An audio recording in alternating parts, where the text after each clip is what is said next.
Question-Let about Professional Education Part 28. Question number 1. During a parent-teacher meeting, teacher Serena says, I have a student with spina bifida who shows great improvement in reading. What principle of inclusive communication does she apply? Letter A. Medical model of disability. Letter B. People first language. Letter C. Labeling theory. Letter D. Deficit-based language.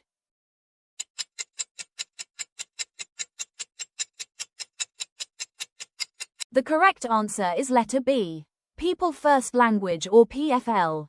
It is a respectful and inclusive way of talking about individuals with disabilities. It emphasizes that a person is not defined by their condition, as the disability is only one aspect of who they are. By putting the person before the disability, PFL promotes dignity, equality, and respect. For example, instead of saying, a disabled student, we say, a student with a disability. This approach recognizes that every individual is a person first, not a diagnosis, limitation, or label, and aligns with the principles of inclusive education, where all learners are valued for their unique abilities. In the given situation, teacher Serena demonstrates people first language when she says, I have a student with spina bifida who shows great improvement in reading. By saying, a student with spina bifida, instead of, a spina bifida student, she acknowledges the learner as a person first, rather than defining them by their condition.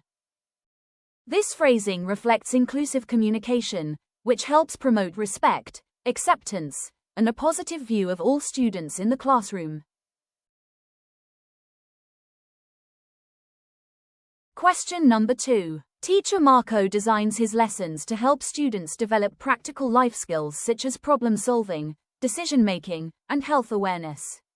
He believes that education should not only focus on academic knowledge but also on preparing learners to adapt and succeed in real-life situations. Which philosopher's idea is best reflected in teacher Marco's practice? Letter A. John Kerr. Letter B. George Counts. Letter C. Herbert Spencer. Letter D. Robert Ganay.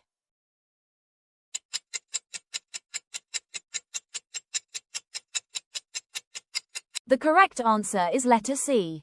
Herbert Spencer, an English philosopher and sociologist, emphasized that the true purpose of education is to prepare individuals for complete living. He believed that learning should not be limited to academic knowledge but should also include practical and useful skills that help people survive and thrive in real-life situations, reflecting his broader idea of survival of the fittest. In the given situation, teacher Marco demonstrates Spencer's philosophy by designing lessons that develop practical life skills such as problem-solving, decision-making, and health awareness. By focusing on applicable learning that prepares students to adapt and succeed in society, teacher Marco embodies Spencer's idea that education should help learners become capable, independent, and well-prepared individuals, effectively promoting their ability to thrive, which aligns with Spencer's concept of survival of the fittest. Question number 4. Teacher Alex requires his students to study and discuss the great books of Western civilization. He believes that these works contain eternal truths that help students understand human nature and develop wisdom. Who is the educational philosopher that supports this approach? Letter A. Robert Maynard Hutchins. Letter B. Carl Rogers. Letter C. Franklin Bobbitt. Letter D. Jean Piaget.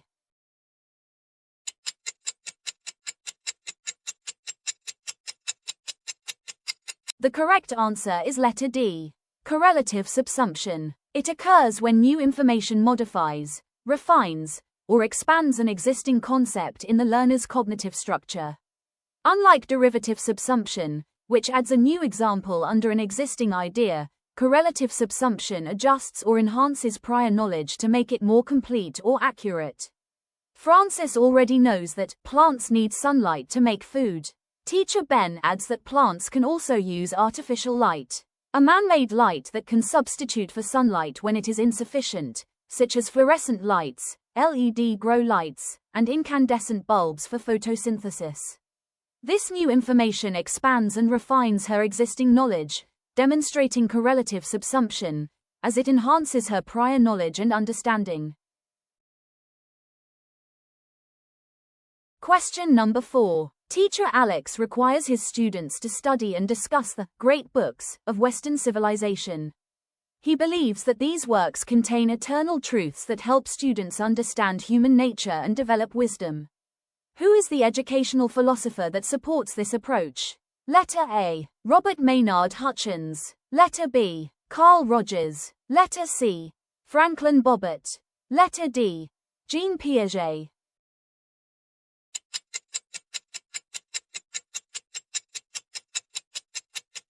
The correct answer is letter A. Robert Maynard Hutchins. He was an educational philosopher and a key proponent of perennialism. It is an educational philosophy that emphasized teaching ideas that are everlasting and universal, focusing on truths that remain relevant across generations. Hutchins believed education should prioritize timeless knowledge. He advocated the study of the great books of Western civilization as a means to help students understand human nature, think critically, and develop wisdom. In the scenario, Teacher Alex requires students to study and discuss these classic works, which directly reflects Hutchins' philosophy that the core purpose of education is the pursuit of enduring knowledge and intellectual development.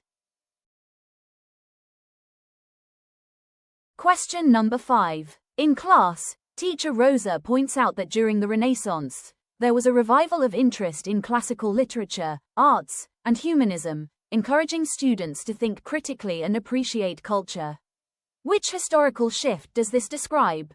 Letter A. From vocational education to mandatory schooling.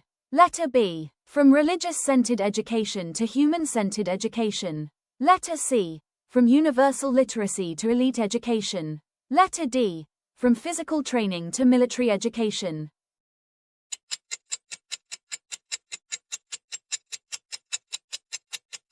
The correct answer is letter B. From religious-centered education to human-centered education. The Renaissance from 14th to 17th century was a period of revival in classical knowledge, arts, literature, and philosophy, emphasizing the value and potential of human beings. Education during this time shifted from being primarily controlled by the church, which focused on religious and moral instruction, to a human-centered approach that encouraged critical thinking, creativity, and appreciation of culture. Teacher Rosa's example highlights this change. The students were encouraged to explore classical literature, the arts, and humanist ideas, reflecting the Renaissance ideal of education for developing the whole person, not just religious devotion. This historical shift laid the foundation for modern liberal education and the emphasis on intellectual and cultural growth.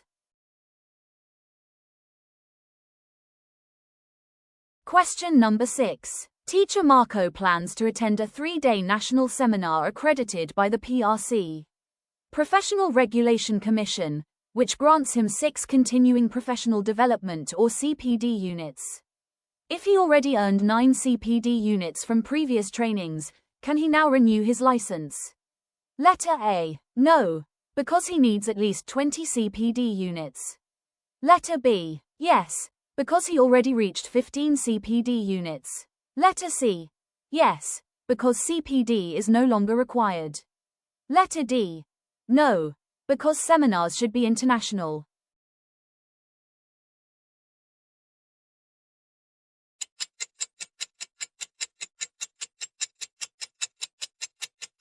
The correct answer is letter B. Yes, because he already reached 15 CPD units. What is CPD? CPD means continuing professional development. It is the ongoing process of enhancing one's knowledge, skills, and professional competence after obtaining a license. It is mandated by Republic Act No. 10912, also known as the Continuing Professional Development Act of 2016, and implemented by the Professional Regulation Commission or PRC. Its main purpose is to help professionals grow in their careers, stay updated with current trends, and maintain competence and quality service in their field. Under the PRC and the CPD law, teachers are required to earn 15 CPD units within every 3-year license renewal period. When teacher Marco already earned 9 units from previous trainings and will gain 6 more from the upcoming PRC accredited seminar, a total of 15 CPD units. Therefore, he meets the requirement and is eligible to renew his PRC license. Question number 7. Teacher Jane begins the class by clearly stating, "No phones during lessons.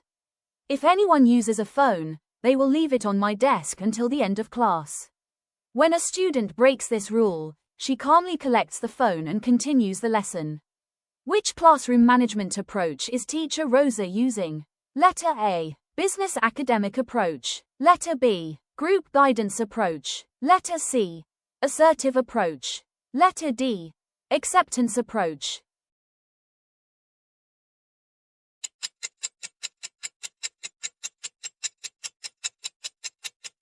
The correct answer is letter C. Assertive approach. It is a classroom management method where the teacher clearly communicates rules, sets fair consequences, and maintains authority with respect. Teacher Rosa demonstrates the assertive approach because she, first, clearly communicates rules. She tells the class, no phones during lessons. Second is to set fair consequences. The students who break the rule leave their phones on her desk until the end of class.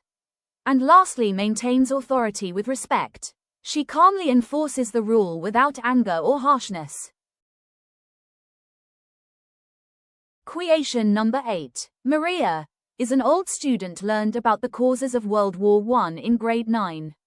This year, she is asked to compare the causes of World War I and World War II and explain the differences. Which skill is Maria demonstrating? Letter A. Learning from scratch. Letter B. Rote memorization. Letter C. Horizontal transfer. Letter D. Vertical transfer.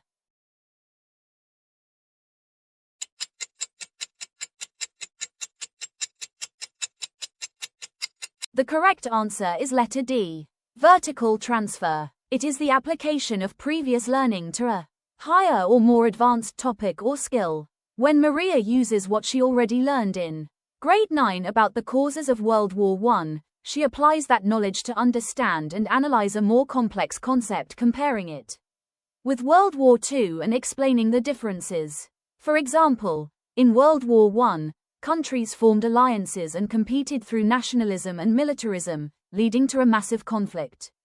Later, in World War II, similar forces such as extreme nationalism, expansionism, and new alliances once again led to global war. This shows vertical transfer, because Maria is using her prior understanding of World War I to grasp and explain the deeper and more advanced causes of World War II. How are vertical transfer and spiral curriculum related in the learning process? The spiral curriculum provides the structured pathway, while vertical transfer is the student applying prior knowledge along that pathway. Together, the teacher guides learning and the student builds on it to reach higher level understanding.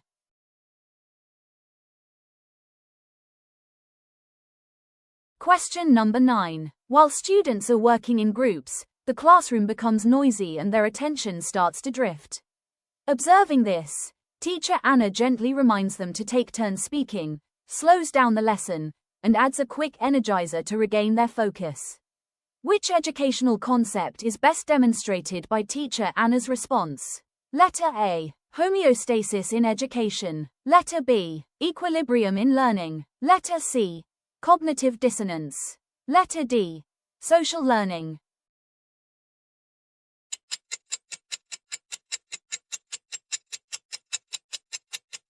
The correct answer is letter A.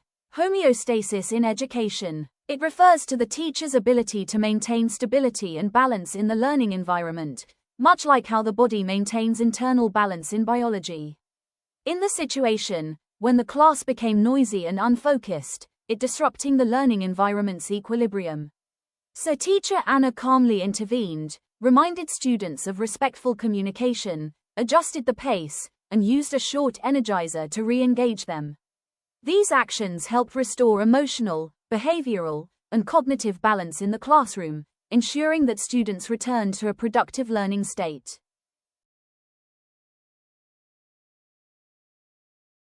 Question number 10. George obtained an IQ score of 130 on a standardized intelligence test. What does this score suggest about his level of intelligence? Letter A. Below average. Letter B. Average. Letter C. Above average. Letter D. Low functioning.